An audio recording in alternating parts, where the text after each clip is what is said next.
What's happening? Dude, it's been a couple weeks since another one. Season 2. We should just call it season 2. Season 2 starting today. We back though. We good. Welcome, ladies and gentlemen, to another edition of the Alpha Geek Podcast. I am your host. I am Antoine, the Juggernaut. Britt. I know, we're going to be talking about that juggernaut. And I'm Taras Denisenko here, ready to talk about the Acolyte and why it's amazing. Man, so Taras came over. I had an event yesterday. For those of you who don't know, I own a gourmet cookie company. We had a private tasting yesterday that a release of all our new stuff, which will be available on the website on July 10th, juggernautcookies.com. And we're going to be opening a storefront here in Hampton Roads in Virginia Beach. And I'll give you more news as that gets a little bit closer. But Taras came over yesterday, and the first thing that he said when he walked in the door is like, did you see the latest episode of Acolyte? Sure did. So we can honestly, I think the consensus about episode 3 was that no one liked it. No one liked it. For a lot of different reasons, and we're going to get into that. But I feel like episode 4 kind of redeemed it. It kind of gave us a little bit. I'm curious of to relief. know how it redeemed himself. Well, also that's what we're going to get into. All right, so we'll get into it. I'm going to let you start it off though, because you've been like shaking to get like stuff going. Yeah.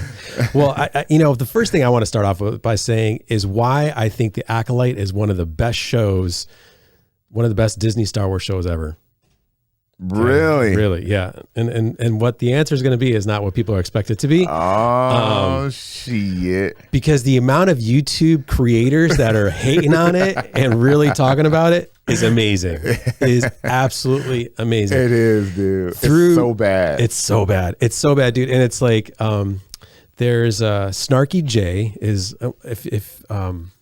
if any of you follow Star Wars stuff, you probably heard of Snarky J. She's a cosplay girl, but she has a YouTube channel, and her latest episode about episode 4 was amazing. Really? Star Wars Theory, he's talking about it, and he's a little bit more about the lore, so he goes into why it's terrible. Okay. And then there's another YouTube channel, which I'm going to find while we're talking, but okay.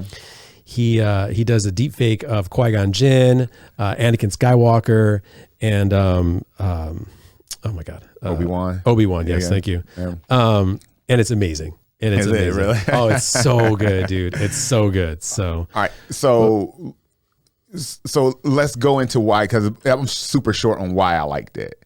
Okay. So let's go into why I actually liked it in comparison. So I think we can agree that episode 3 was not bad. It was, or not good. Right. For a lot of different reasons. And when you're talking about the agenda being shoved down someone's throat, even if you say it's not an agenda, this is just the way that we're writing, producing, and directing the show. Even if that is the case, you gotta agree that just the glaring amount of the DEI is just, it's crazy. It's so bad. And so there's a lot of arguments about the manipulation of force powers as it pertains to this group of witches, right? And how it's the force is a strand that can be tugged on in different ways, and so on and so forth. So that just in itself is getting a lot of hate, because you're actually pulling away from the true source material of why the force is what it is, why it's so significant, why is it such a powerful entity in Star Wars as a whole, right?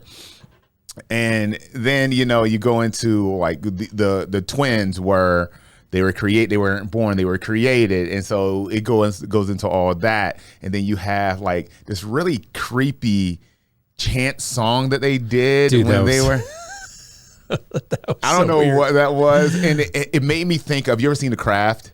Yeah. Or no, not The Craft. What's the other one with Sandra Bullock? The witch movie. Oh, not The Witches of Eastwick. No, it was Practical Magic. Oh, Practical. It made me think of that movie, dude. Yeah. It was just some eerie. It was bad. Yeah. So it wouldn't be hard to outdo that episode with episode 4. No. And I gotta say, like, sitting down to watch episode 4, I was cringing. I was like, okay, let me just go ahead and mentally prepare myself for what's gonna happen. And I enjoyed it from start to finish. Wow. I love ground level fight stuff. Okay. I think the martial arts were cool. The interaction between the actual interaction from character to character was good. And, you know, anytime you have like a really fight choreography heavy episode, I'm always going to be down for that. So that was the majority of the reason that I liked the episode 4 in comparison to episode 3. But wait, so are you saying that you liked the interaction between the characters? I did. I did. I did. Okay. Because it was, well, first of all, it was minimal.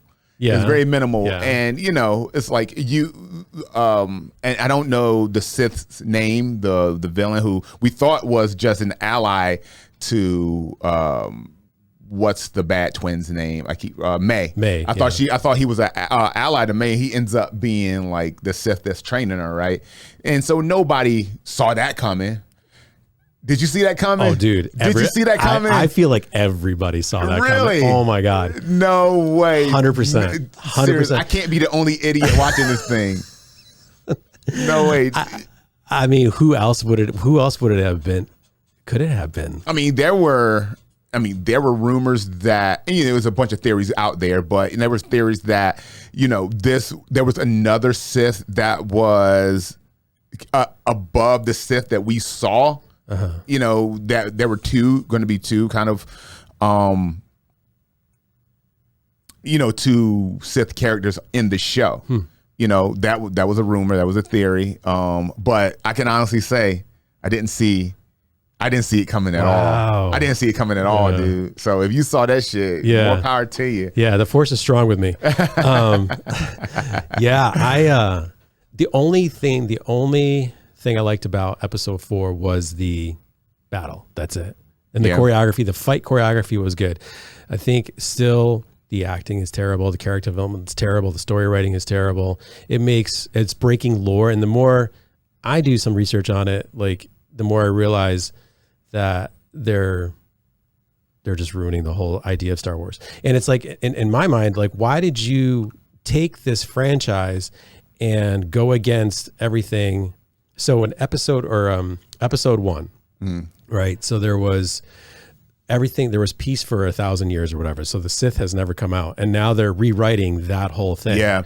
So it's like, why couldn't they just do a Rebel Moon, just do a whole other thing and lead the Star Wars saga alone? Yeah, just do. Yeah, well, then you don't have the IP to push your agenda. Yeah, so, and it's like when you say it's not agenda driven, you literally took a piece of Star Wars and somebody quoted saying, "Good creates, evil destroys." So you take this franchise, and so I should say, good can create content, or good can create something, but evil has to take it and then it destroys it. Right. And it's like Disney's like the evil. He's like, they're destroyed. For what? I don't know. Yeah, it's crazy. So while I did like episode 4, I think we're in agreement that the series as a whole has definitely. And when I went in, I swear to you guys, when I went in and watched this show, I made it a point to be 100% impartial. I know all the agenda talk. I know all the DEI talk. I know everything that's going on as it pertains to the building out of this project and other Disney-driven projects. I get it. But I wanted to go into this this series impartial and just watch it, just sit back. I don't have any expectation at all. And I can say that there's definitely an agenda, and there's definitely a push for DEI in this show. Like if episode 3 is not a clear-cut case of that, I don't know what is. Yeah. And I don't know if that was from a writing standpoint or directing standpoint or what, because episode 4 wasn't directed by Henley. I forgot the young lady's name. Amandla. Yes, the actress. She directed episode 4. Oh no, Amandla's the actress that plays May and Osha. So who? Yeah, I don't know. Yeah, I don't know who directed it, but because I always watch the credits because it changed. The majority of the credits up through episode 3 was like written by, directed by, produced by, right? And then on this episode it was directed by someone else. So and co-written by someone else as well. So I don't know if that has something to do with it. Probably does, but I can honestly say this episode 4 felt more like what I was expecting to see in comparison to other Disney-driven Star Wars properties, i.e. The Mandalorian, Obi-Wan Kenobi, all the, Andor. So I felt like it was more, this episode was more in that vein. Interesting. But only this episode. Yeah. Up until then, it's been a shit show. Yeah. I don't know. I can't get past the, and whoever wrote it or directed it, I think, hopefully they're trying to save it and they realize it, but it's already been made. I'm assuming they're not recording or filming these live. No. But so the storyline with May, her character arc, like, okay, so she wants to turn herself in. Then she's fighting everybody. Then she is taken prisoner. And then she's fighting again. Like there's no, her whole character just doesn't make any sense. So whoever the writer is clearly they didn't know what direction May is going either. It's just almost like she's just an immature girl that has no idea what they're doing. I don't know. I was not impressed by it. And now the one, and I did notice that as well. The one thing I can say about her character arc is that, okay, so from the May standpoint, if you got beef with all these people because you think they did you wrong, and the only thing that has you tethered to any sort of good is the fact, or bad, is that your sister is dead. But then you find out she's alive. Right. That changes everything, right? And so that part of it I kind of understood. Okay, well, holy shit, my sister's alive now. Fuck this guy. Yeah. I'm going to go and, get back with her. So I got that part. Yeah. Because even though we saw like darkness from May, even as a little kid, the one constant that she had was that she had this symbiotic relationship with her twin sister. And then when that's severed because you think she's gone, then you're gonna go and avenge that shit. But now she finds out Osha's alive. So, or Osha's alive. So But so at the end, like she force pushes her out and she's like, your defenses have always been terrible. Like, so what's her story now? Like you try to kill your sister. Now you find out she's alive. Now you try to reunite. Now you force push her away and then stole her identity. Stole her identity. Yeah. I was like, it's the, what are those classic movies where the prince and the pauper switch roles or whatever? I'm like, is it that storyline now? Like, I don't know. Do you think she did it so she can kind of infiltrate the Jedi so she can kill because I'm sorry, I'm forgetting the Jedi Master's name, which was Soul? Which his fight choreography was fucking legit. Yeah, that was good. Yeah, it was awesome. And so is he trying to like off him now that her Sith Lord is back? Is she gonna go ahead and try to follow through with the plan and off all of them? That's what I would assume people are speculating about. Like now she's gonna try to reconnect with the Sith again, or try to like that's. Yeah. Like what is the point? I don't know. So Leslie Headland though, what are your thoughts about when Leslie Headland and Amandla, who plays the twins, said that R2-D2 is it's canon that R2-D2 is a lesbian? You didn't see that? See, I wish I caught his response. What? Yes. So they were interviewing and they said an interviewer said it's canon that R2-D2 is a lesbian. What's their logic behind this? I don't think there is any. They just made that. They just made a bold statement. The robot. Well, first of all, it's a robot, right? Has no sex, right? But yeah, why? And why would it even be? If anything, it would be a gay dude because 3PO. They had a thing going on. I don't know what's, but that's so ridiculous. So ridiculous. So. Another thought was, what if Disney, like everyone's trolling on the Acolyte right now. What if this is Disney trolling on all the fans and being like, we're going to come out with this show and just punk everybody? Yeah, and that's what I was thinking as well. I had that same thought on not this show, but another Disney show that was Deadpool Wolverine. I had the same thought when they talked about, having the third act be gender swap versions of the X-Men. And then I was thinking, it's like, how ridiculous is that? What if they're just doing this to troll the fans? Yeah.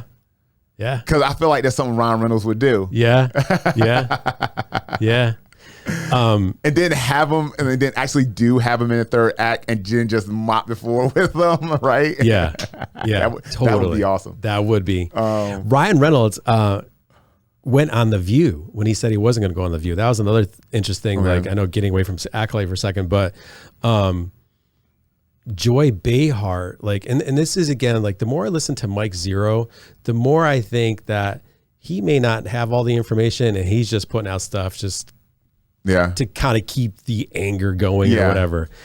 Because he had said that Joy Behar is going to sue Disney because she got cut from her cameo appearance in Deadpool, and next thing I know, I see Ryan Reynolds is on The View. So maybe maybe Ryan Reynolds is trolling everybody. It will be smart. I mean, and Disney, while they might be agenda driven and this, that, and the third, they're not idiots either. And they have analytics. They have teams of people whose sole job is to figure out how to get eyes on the screen and butts in the seats. How do we do that? So, but from a global standpoint, like, if you go to like Middle Eastern countries or Asian countries, and this is the content you're putting out, aren't you like segregating those people because whatever their cultural beliefs are? Yeah, but Indian countries are large countries, Asia for sure. Yeah. But I mean, you can give those countries modified versions of the movie as well. Right. But what about the show though?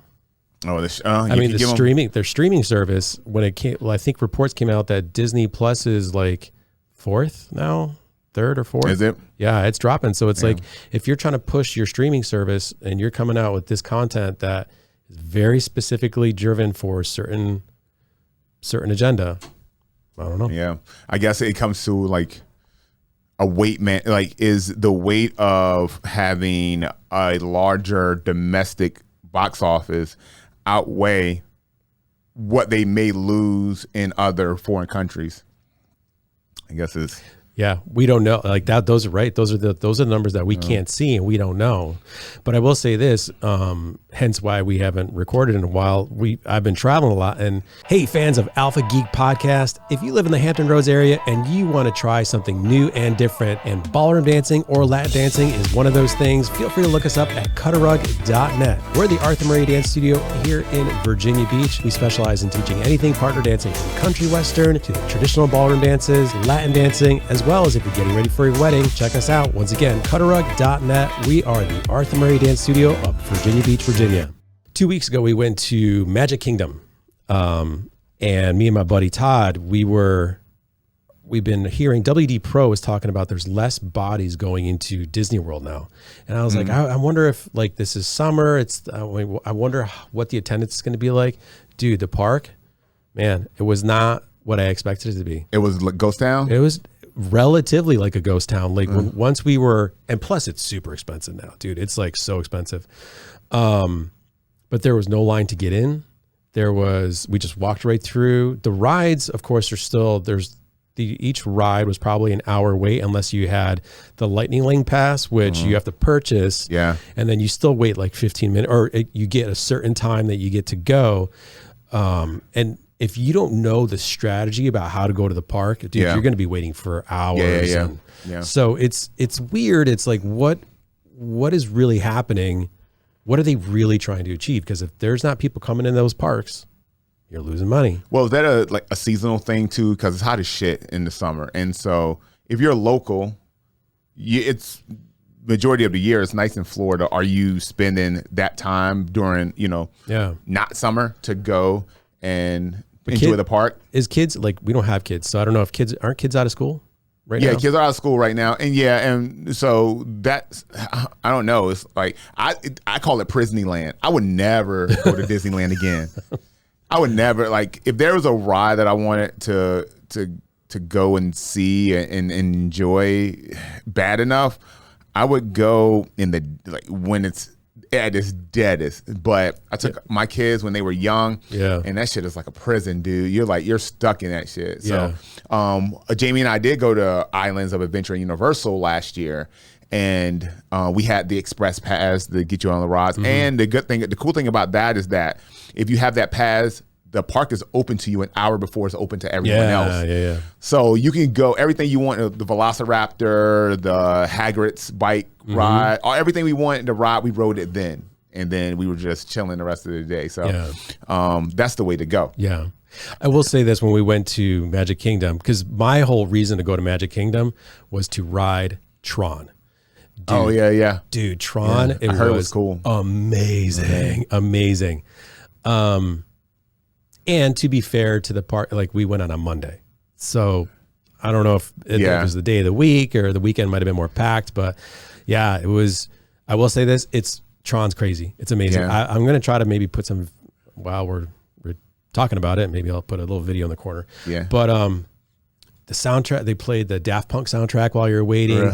The light cycles were just, how you get in the ride was awesome. It's so fast. It was dude, it was great. All right, so I might go do that then. yeah, that's worth it. Worth it. We're actually going down to see the Packers play in of October, so maybe in Orlando. Well, we're going to Jacksonville, but we're getting out there on a Wednesday. Games on Sunday, so we might be able to, fill our time with either that or golf. It'll probably be golf. But, Tron is amazing, and then I heard Guardians of the Galaxy is even better than that, and that's really that's in Epcot. So we had to decide. We only had the one day, and we couldn't do a park hopper. But for next time, I would rather just do the Lightning Lane, go for Tron, and then jump to do Guardians. Is there a train connecting the Epcot and Magic Kingdom? Yeah, we rode this thing that was super cool. I don't remember what they called it, but it's like a gondola ride, and it goes from park to park, and it was actually one of the best parts of the park. Really? You're just you're up you're just up above all the parks, just cruising around. I mean, the infrastructure that Disney has is crazy. The buses, the gondola, the what's it called? It's not a train. It's a but they do have a train. Yeah, it's like a tram type thing. A tram, but they have a specific name that they call it, and my friends are they're gonna be so mad at me right now because I can't remember what it is. But that whole aspect of Disney World is amazing because it is a freaking city. Yeah, it's just gigantic. So well, again, they've cracked the code on family entertainment. They brought in the route that you can't go anywhere else. And see and do these things. So do you think Disney though is still the gold standard for American family or family entertainment? 100%. Really? Yeah. Okay. Yeah. Just from a name and popularity standpoint alone. I think if you ask 100% of American families who have children, what is your top 3 ideal family vacations? Disney World in 90% of those top 3s. Yeah, 100%. Interesting. Yeah, I mean, what else domestically? What else do you have? Right. I mean, what, King's Dominion? Does anybody even go to fucking King's Dominion anymore? We drive by it. I'm like, we should check it out sometime. We never do. But Busch Gardens is pretty, Williamsburg, Busch Gardens is pretty awesome. Yeah, Busch Gardens, Williamsburg is good. And the good thing about it is close, 45 minutes. You can spend a day and have a good time. King's Dominion is a little bit further out. But King's Dominion used to be the shit though. That used to be the standard, at least here on the East Coast. They had the Days of Thunder ride. They had a bunch of cool roller coasters. Now I feel like it's just antiquated. And Yeah. Just and it looks, and I don't know, but it's like some theme parks, they're just like theme park. They're dirty. They're just like a carnival. Yeah. Whereas Williamsburg Busch Gardens is clean. Yeah. It has that Disney vibe to it. So, and it's nearby. So I don't know. Yeah. I definitely think that if you ask, the majority of American families, what it is, it'll be, because everything else you got to plan. Mm-hmm. You don't have to plan that trip. You're going to Disney, right? And everything that goes around that. Now you just have to figure out how to maneuver around Disney, right? Right. If you take the family anywhere else, you got to figure out, where to stay, where to eat, where to park, where to come from, where to go to, other things to do, where to sleep. You got to Disney. Everything's there. Hotels there, restaurants there. You don't honestly. You will never, if you go to Disney World in Florida, you never have to leave the park. Yeah.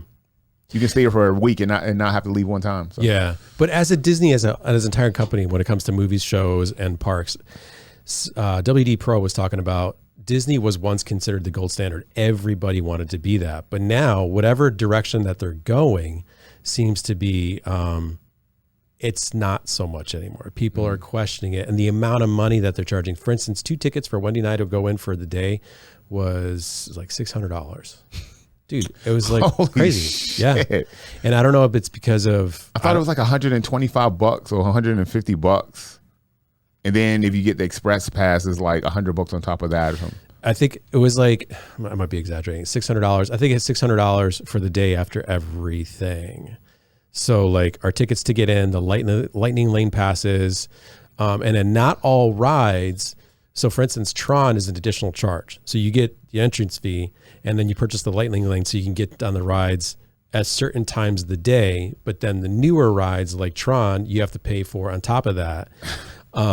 So when it comes to cost, everything costs. So it's not just like I buy a ticket and I buy food and you buy the hotel. It's like everything has a charge. Wow. So it's just getting, I don't know. So when I say gold standard family entertainment, their gold standard is, I love Disney. I love Disney. I have like, it's what we grew up on, but they're like gouging people. Yeah. It's become a corporation. Wow. I did not know that. The thing is, not me, bro. Go golf. Not me, bro. No way. Yeah. But compared to Universal, like Universal, same concept, but you can do Universal in a day or 2 days. Everything is a bit more compact. There's more thrill rides. So I think it's depending on what you're looking for. For me, I don't know. I just think Universal is a little more enjoyable as far as parks. Yeah. Yeah, I agree with you. Like, again, that's where we went, Universal Islands and Islands of Adventure, and it was so much fun. And they have that little town center outside where there's food, there's entertainment, there's music. I think LL Cool J was there performing. Oh, really? It was like, it can be. It's a fun time, and even we don't have little kids either. It was just her and I. Yeah. So we can enjoy it, and it's not. We don't have to, do the kids stuff because How do you think? Speaking locally, what do you think of Pharrell's water park? Do you think that's going to be a cool? You mean cool attraction? The hole in the ground in Virginia Beach right now? Yeah, it's a cool looking fucking crater right now. I think it's going to be cool. I think it's going to bring a lot of people here, but there's pros and cons with that because so right now we have the infrastructure of Virginia Beach. I feel like it's not super friendly to the type of tourism we're going to get when this water park goes up. Yeah. All right. Because and in the comics, explain to me, I don't know the specifics of it, but you can't Airbnb at the oceanfront. Yeah. Nope. So you have to stay at a hotel down at oceanfront. Cool. No problem. But when you have people who have large families who are going to come here and try to take in the water park and what other little BS that Virginia Beach has to offer, what do? Yeah. You get in 3 hotel rooms instead of getting, an Airbnb at home. So I think, it's stuff like that. And I'm not saying any names on why it is the way it is, but the people who know. People who know. That's right. And know why is the way it is. Yeah. I think that's going to be a problem because it's just going to get more popular year over year. Like any other, it's going to have a big boom at the beginning. It's going to be a gradual drop off. Then it's going to level out, and then you're going to have people coming back. They're going to plan their own events, festivals, things of that nature, and it's going to be the place to be. The problem with that, there's only a couple ways in and out of Virginia Beach. Antoine Britt here from the Alpha Geek Podcast. Thank you for listening. Now, if you're in the market for a delicious gluten-free cookie, cookiehunk.com is the place for you. My Juggernaut gluten-free protein cookie has 12 grams of protein and is also kosher and non-GMO. Great for post-workout, meal replacement, or just a sweet snack late at night. So visit us at cookiehunk.com. Use promo code CookiePro20 to save 20% on your entire order. We ship nationwide and you'll get it in 2 days. Once again, that is cookiehunk.com. You got the main highway comes in. You can take, what's that, Bird Neck? No. Well, General Bird Booth. Neck, General Booth, and then you can take Shore Drive. Shore Drive, yeah. Right? And even now when we have like festivals and shows and stuff, like it still gets congested. Yeah. Like I remember the first year of Something in the Water, they were turning people around. They wouldn't let you even drive down and get onto the oceanfront past 8 p.m. Yeah. So it was like, what? So now you're going to bring this huge entity in, and I hope it does well. I mean, maybe they'll stop fucking charging us taxes like they were supposed to do 5 years ago. Yeah. Maybe that's going to happen. Yeah. But, that's another story for another podcast for another day. But well, I think it speaks to also what they were talking about infrastructure with the NBA. Like they were trying to get a major team, right? So what was it? The Hornet? No, can't remember what team we were trying to get. I think it was the Hornets. The Hornets? Yeah. Which makes more sense because you won't have the major congestion because NBA games, you have what?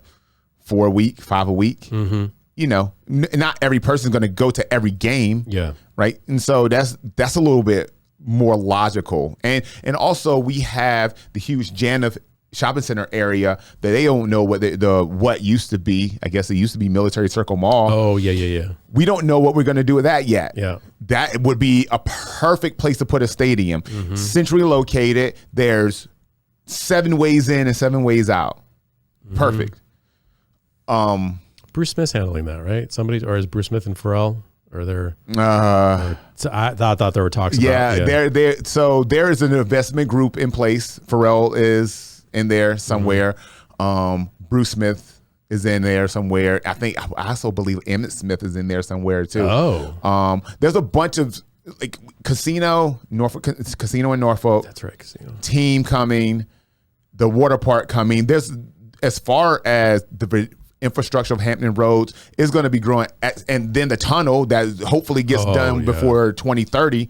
The infrastructure of Hampton Roads is going to grow exponentially over the next 5 to 6 years. Yeah. So, yeah. I mean, listen, if you want to buy a home, and let me preface by saying I'm not a real estate agent. I don't know. I'm not in the real estate business. I do a little bit of investing and stuff like that, but I'm not a pro at this shit.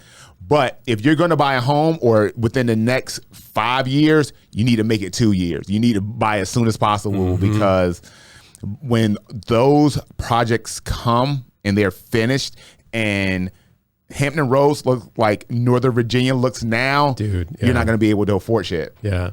I was watching an investment guy or a finance guy. He's talking about Loudoun County and what's the other county right outside of DC. So if you live in the DC area or San Francisco area, those are the highest income areas, medium income, because it's so expensive. He's like, so is Virginia Beach or Hampton Roads going to become like that? I don't know. I think it's going that way. I think it's already going that way, dude. Yeah. Seriously. Well, the housing prices are crazy. Yeah. But I think it's going that way. Yeah. For another podcast. Yeah.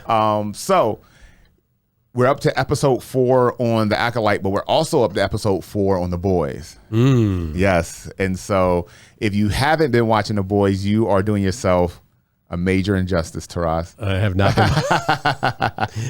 I've been watching Sweet Tooth. You've been watching Sweet Tooth? Yeah. I haven't been watching that. But It's so good. And it started off a little slow. I'm telling you, Anthony Starr he's just that. He's a star dude. Yeah. Him as Homelander is everything that you want to see in a sociopath, and like in a sociopath that no one can fuck with. Nobody can do anything about it, right? And so the fourth episode, so basically, spoiler alert if you haven't watched it yet, but I'm not going to spoil it too much. He basically goes back to where he was born, where he was conceived, not where he was conceived, where he was born, and then where he grew up. It was basically a lab, right? And this is his attempt to really purge any sort of humanity that he has left. He feels like that's the only thing that's holding him back from being like unstoppable, like the true version of what he should be. Because he has split personalities. A lot of people who watch the show know this. He goes back, and the way that he terrorizes these people. Oh no. You've got to see it, man. I'll get on it. And he's great. And you know whose arc I do love as well? A-Train. A-Train's arc is really interesting this season. The rest of the season, again, is a little bit slow, but it's getting there. And I think The Boys has these, what I call throwaway episodes. Mm-hmm. They'll have a heavy, it'll be low action, but heavy information episode to give a backstory on somebody that's going to be pivotal in the coming episodes, right? And I think they do a great job of doing that, and they're doing that with A-Train now. So it's going to the next few episodes are going to be, I think it's an 8 to 10 episode season.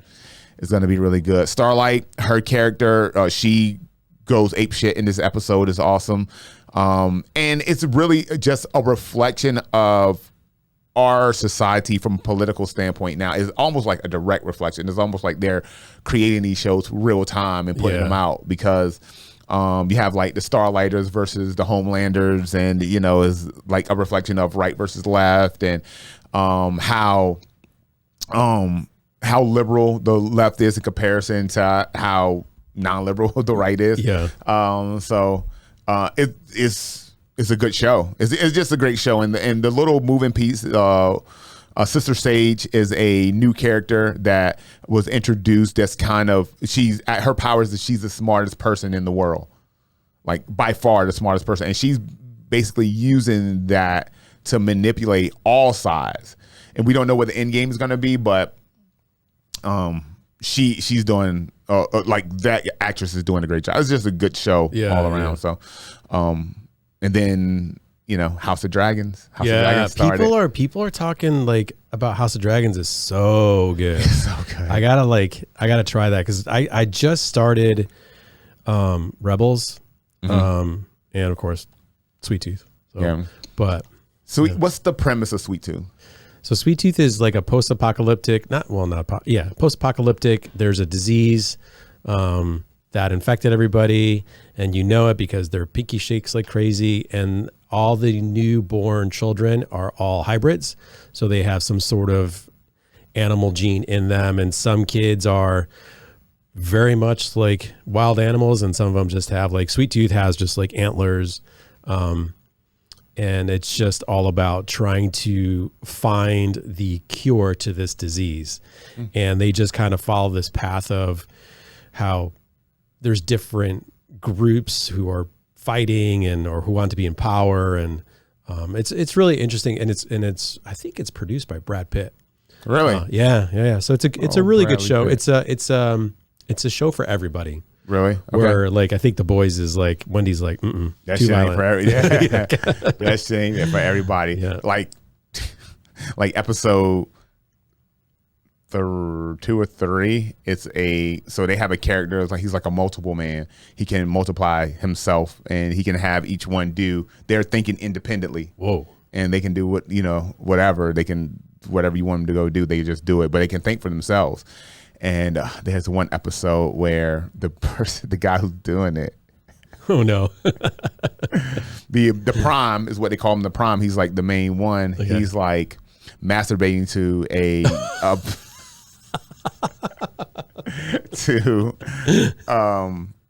picture of his love interest on the show, and each one of his copies are like, I don't know what the the technical term for eating someone's ass, but Oh God. it was like a row of them. They're all in a row. Oh my it was God. bad. Like, yeah, it was bad. Yeah, Wow. Tell Wendy, do not watch this fucking show. Well, just from the first episode when an A train ran through somebody, she was like, "Nope, I'm out. I'm out." That was it. I'm Yeah. out. Oh man. Yeah. Yeah. So But House of Dragons. House of Dragon. Yeah. House of Dragon. We're on episode 2 right now, and I'm telling you, that show is so good. Yeah. It's hard to say what the best show is because everyone has different tastes, but you know, like the streaming wars are in full effect. Like everyone's really outdoing everybody. You know, you had Fallout, you had the Mandalorian, then you had Fallout from Amazon, and then Invincible from Amazon, and The Boys, and HBO has, House of Dragon, and then you have Netflix that has Sweet Tooth and Cobra Kai. Like everybody is just so competitive. Yeah. It's hard to pick. Like if you had to have one streaming service, like there's no way that you could. It's hard, yeah. You can do that. But House of Dragon, it's so this is post Luke being killed. So are you gonna go watch it? Do you know where we are as far as what happened at the end of last season, at least? Because No. I don't want to ruin it for you. I didn't even watch the first season yet. Okay. All right. Well, shit. So Rhaenyra is upset, and she had a death, and now she wants revenge, and this is what's going to kick off the dance of the dragon, which is the 100-year civil war between the High Towers and the Targaryens. So, or that this version of the Targaryens and this version of the Targaryens, because if you haven't been watching the show, if I try to explain it to you, it's going to be very distorted. So, Right.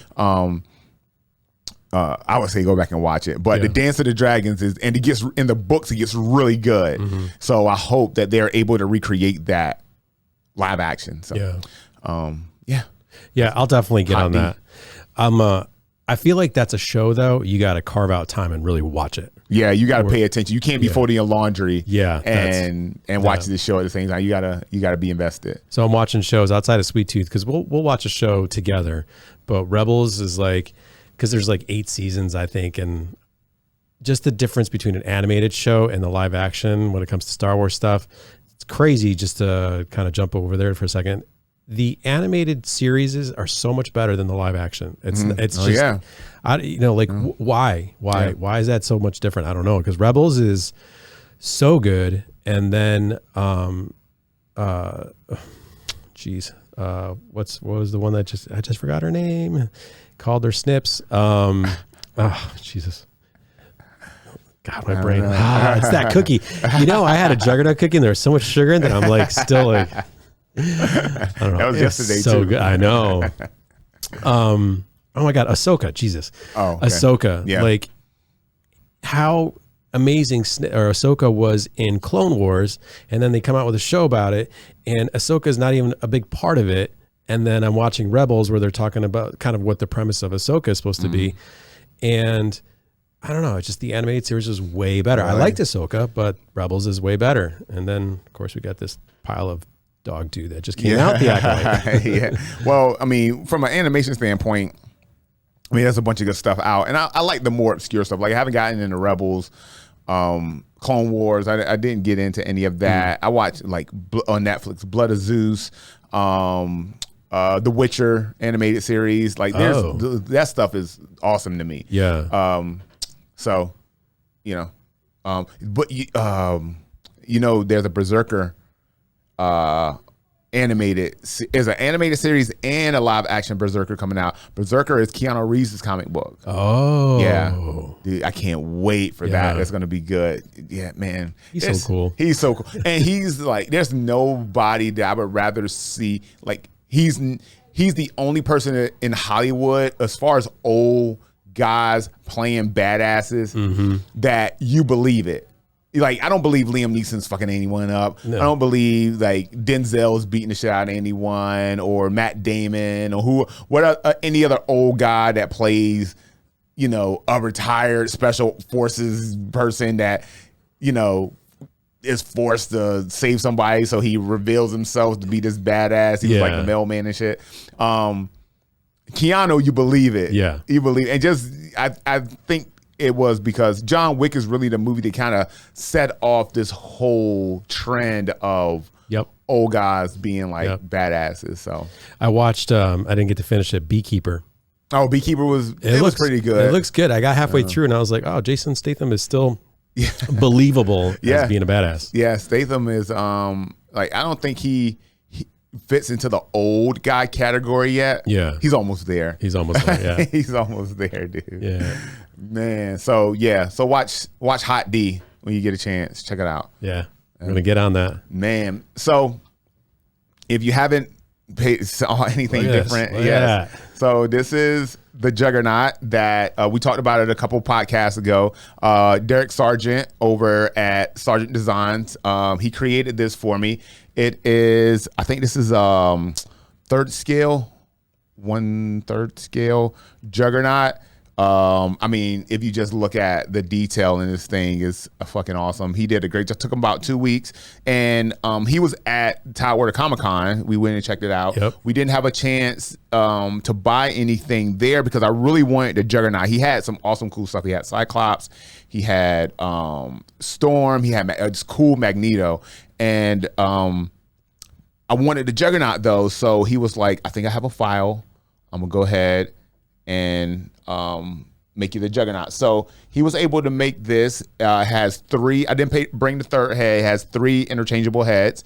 So that is the Juggernaut. It's Kane Marco.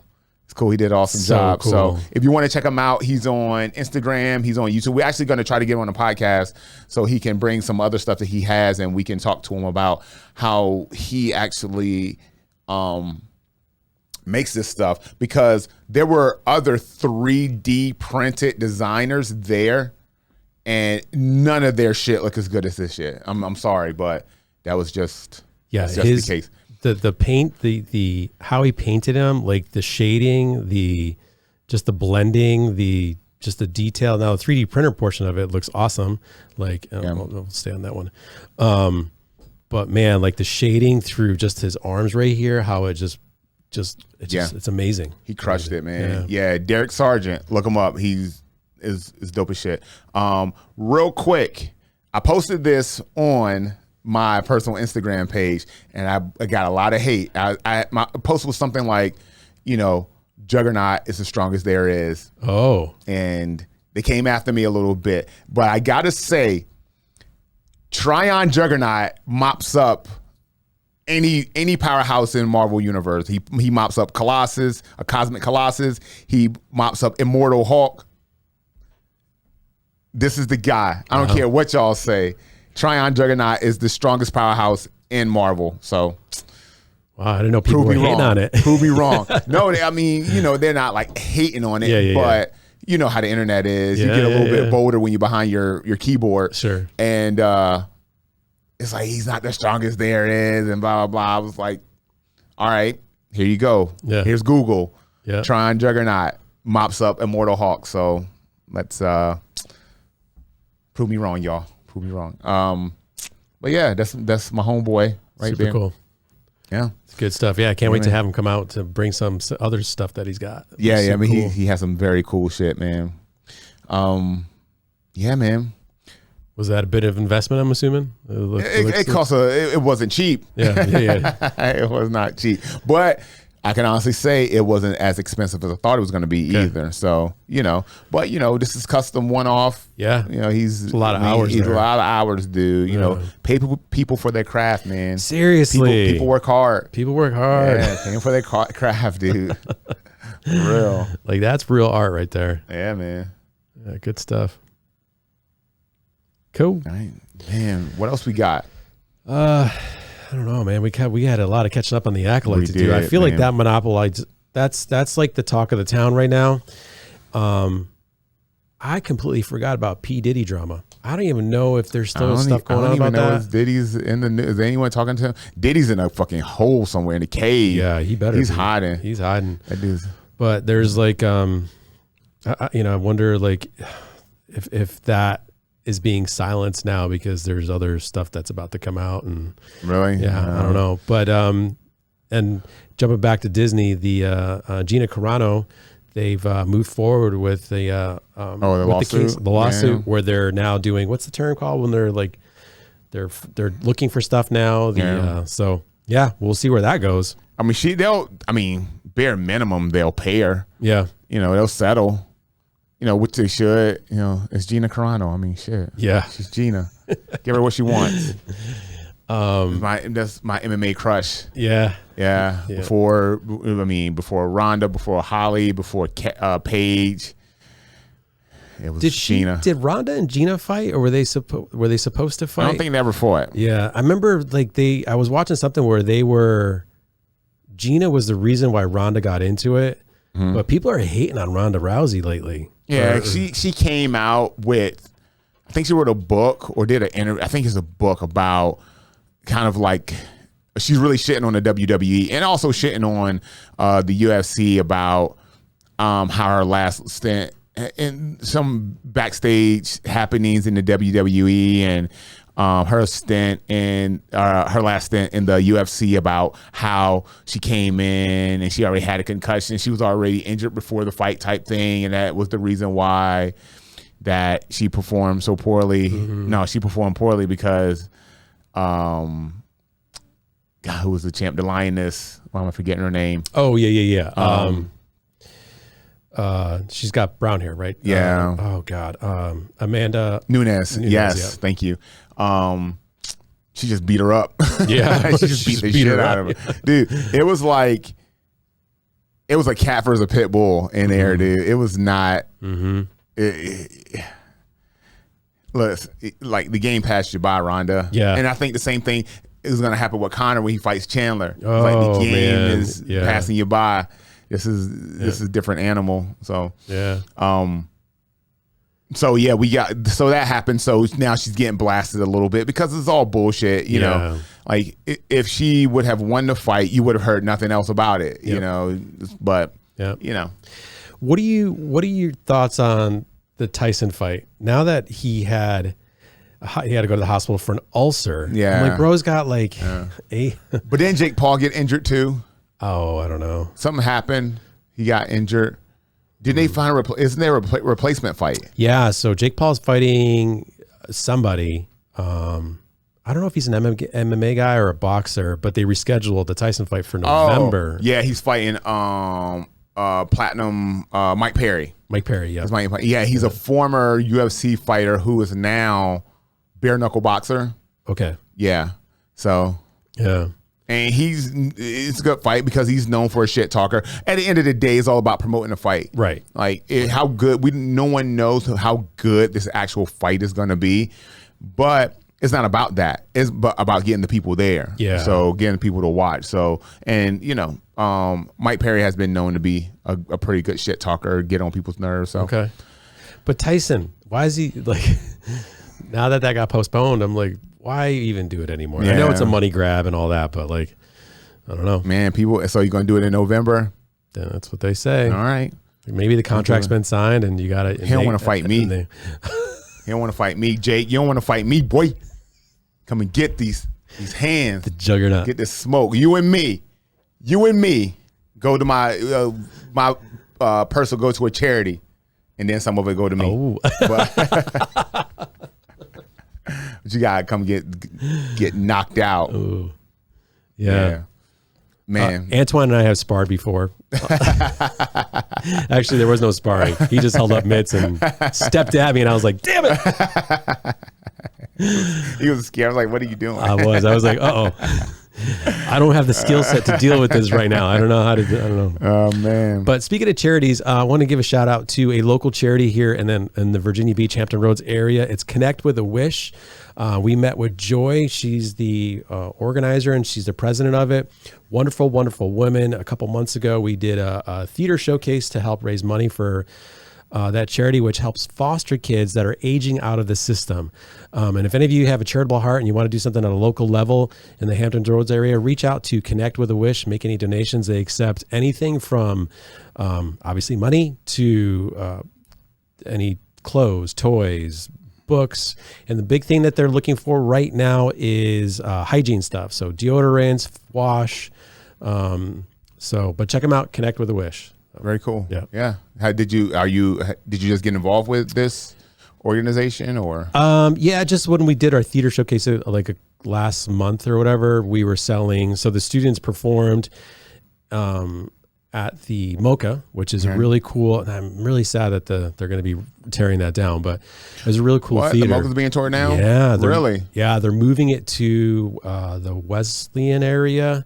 I mean, it's prime real estate, that spot. Yeah. So the city owns that building, and I guess they're going to shut it down. It's sad, but, and I guess one of the guys that works there, super cool guy, the staffing there is great. He said it's just really expensive to run. The building's old. It's kind of antiquated. I just think it needs probably needs more money than the city's willing to offer. So, but yeah, so our students all performed there, and then we sold tickets. 100% of the tickets went to this charity, Connect with a Wish. And we finally, just through our scheduling, we finally got to meet with her yesterday to drop off the check. That's why we were at that coffee shop, because it's right by that. But we just heard that story of how she got involved with it and what the foster care system is like, and especially for kids who are aging out. She said 60 to 80% of them end up being homeless. Wow. It's really sad, or freaking trafficked, dude. Hearing about that was bananas. So anyway, but Connect with a Wish, check them out. Connect with a Wish. I'm gonna check them out too. Yeah, I would love to help. That sounds all, because with a lot of the work I do, with the women's empowerment and stuff like that, it starts young, and it starts at that age, and it's about learning like emotional and mental tools that's going to help you. And unfortunately, if you're in the system, that's the last thing that people get a chance to focus on. You're trying to get food and clothes, and mental health is not, is not on the forefront of your priority list. That when you trying to figure out where your next meal is going to come from. So, I'll get that information from you. I would love to be a part. Yeah, they're great. She's great. Joy's great. So, but cool. So it's about time. Yeah, man. I do want to talk one little thing about WWE, Netflix. Now, we talked about how Netflix is 2025 WWE is going to go into Netflix, and it's going to be no rating.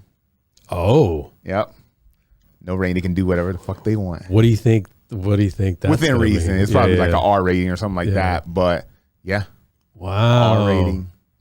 Yep. And so back in the 90s, the WWE went through this thing called the Attitude Era, where they were doing a lot of stuff that was kind of socially unacceptable. They had Vince McMahon, the owner, was carrying on on screen a relationship with one of the young girls on and shit like that was happening.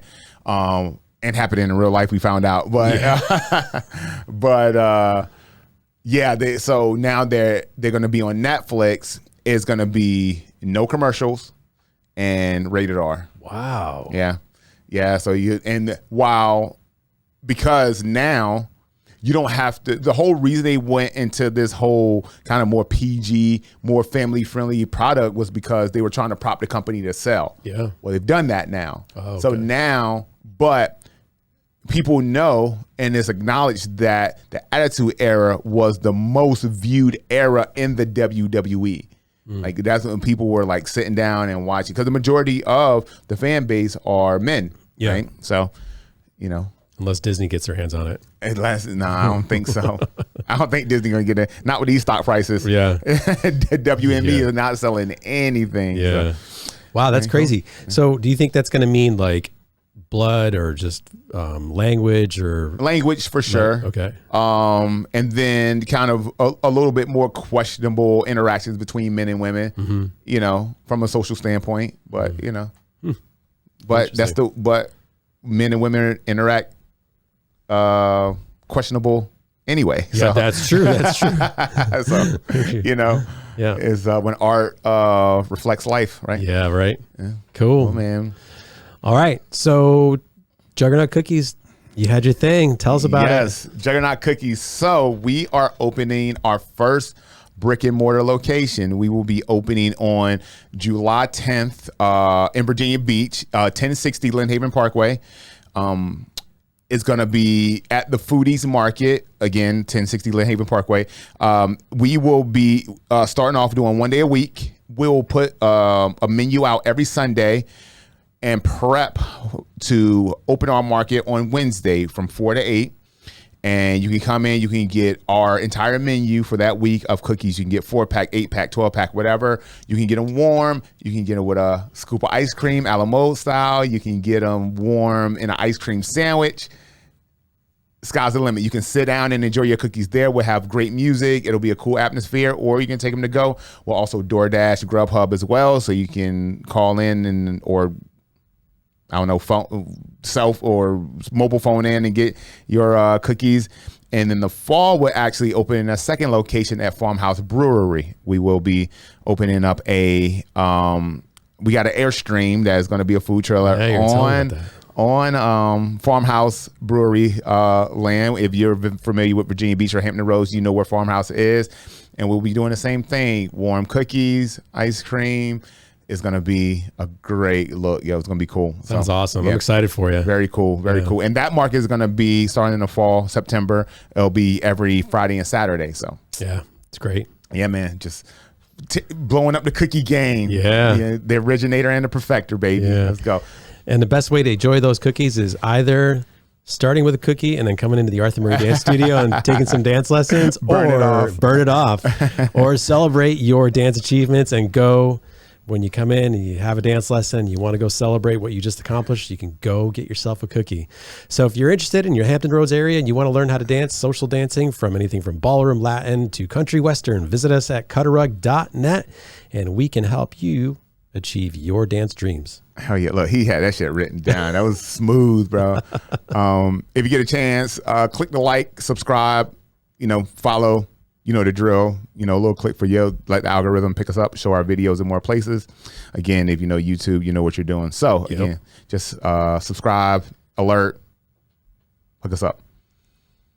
And look at that. We're like overlapping each other now. Whoa. I got a new camera switcher. Oh shit. That's the last thing he needs, another toy. Hopefully it simplifies this process of it. All right. Thanks guys. We'll see you next time. Peace.